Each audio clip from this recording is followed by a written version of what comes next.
திருச்சிட்டம்பலம். திருவாசகம். எண்ணப்பத்து. ஒழியா இன்பத்து வகை.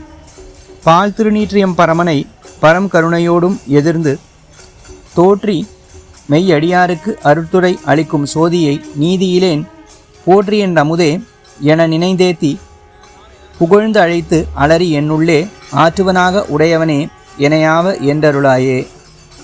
இதன் பொருள், என்னை உடைமையாக உடையவனே, பால் போலும் வெண்மையான திருநீற்றினை அணிந்த எம் பரம்பெரும் பெருமானே, மேலான அருளோடும் எதிர்பட்டு தோன்றி உண்மை அடியார்களுக்கு அருள் வழிகாட்டும் சோதியுமான உன்னை யாதொரு நீதியும் இல்லாத யான் வணங்கி போற்றி என் அமுதே என்று நெஞ்சார எண்ணி புகழ்ந்து பாராட்டி கூவி அழைத்து அலறி என் மனத்தினடே ஆற்றப்படுவேன் ஆவதற்கு ஐயோ என்றிறங்கி எனக்கு அருள் புரிவாயாக.